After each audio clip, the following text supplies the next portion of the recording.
राज्य में सियासत एक बार फिर गर्मा गई है। वजह है केंद्रीय गृह मंत्री अमित शाह का जयपुर दौरा। अमित शाह कल जयपुर में सहकार सम्मेलन का उद्घाटन करेंगे, लेकिन उनके दौरे से पहले ही सियासी बयानबाजी तेज हो गई है। भाजपा प्रदेशाध्यक्ष मदन राठौड़ ने विपक्ष पर निशाना साधा और कहा कि सहकारिता क्षेत्र में वर्षों से जमे कांग्रेस के मठाधीशों को अब आमजन की बढ़ती भागीदारी से डर सता रहा है।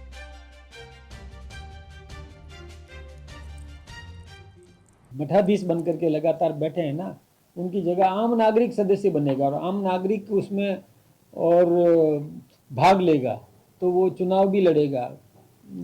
जो पहले से वर्षों से काबिज हैं उन लोगों को छोड़ना पड़ेगा वो स्थान, तो उनको लगता है कि ये मजबूत हो जाएगा। देखिए, कोऑपरेटिव सेक्टर एक ऐसा सेक्टर है जिसमें राजनीति प्रगाढ़ बनती है, पकड़ मजबूत बनती है। और खबर जयपुर से है, जहां राजस्थान माध्यमिक शिक्षा बोर्ड के पाठ्यक्रम में संशोधन पर राजस्थान के शिक्षा मंत्री मदन दिलावर ने कहा, सरदार वल्लभ भाई Patel, Lal Bahadur Shastri, doctor Shyama Prasad Mukherjee, doctor BR Ambedkar सभी कांग्रेस से जुड़े हैं। किताबों में उनका जिक्र क्यों नहीं है? क्या स्वर्णिम भारत के निर्माण में प्रधानमंत्री नरेंद्र मोदी और भैरव सिंह शेखावत का योगदान नहीं है? सुनिए।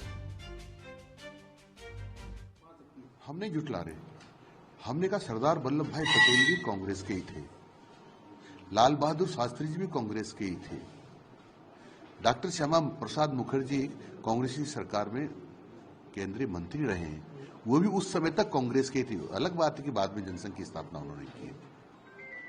डॉक्टर अम्बेडकर जी भी कांग्रेस के ही थे, क्यों नहीं उनके बारे में सकारात्मक लिखा गया, क्यों नहीं पूरा लिखा गया? और स्वर्णिम भारत में क्या नरेंद्र जी मोदी का योगदान नहीं है? क्या भैरव सिंह जी शेखावत का योगदान नहीं है? क्यों जुटलाना चाह रहे हैं? केवल गांधी परिवार को महिमा मंडित करना ही ठीक नहीं है। जिनका आजादी के बाद का इस भारत के लिए जिसका योगदान रहा है, सबके बारे में उसका उल्लेख होना चाहिए था, जो नहीं था।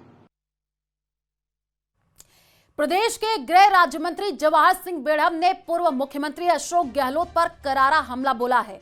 बेढ़म ने कहा कि वह बहुत सारे बयान दे रहे हैं जो शायद कांग्रेस के नए नेतृत्व पर ध्यान केंद्रित करने के कारण हो रहे हैं, जिससे पार्टी में आंतरिक संघर्ष शुरू हो गया है। उन्होंने अपना रुख बदल दिया, राज्य सरकार पर निराधार आरोप लगाए और लोगों के बीच ट्रोल भी हुए। जो वो 5 साल में नहीं कर सके, हमने 1.5 साल में पूरा किया।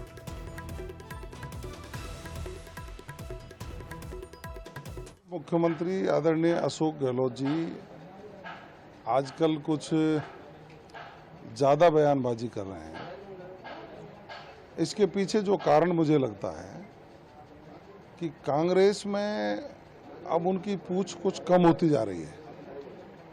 जैसा पिछले दिनों घटनाक्रम आपने देखा होगा, कांग्रेस का जो राष्ट्रीय नेतृत्व है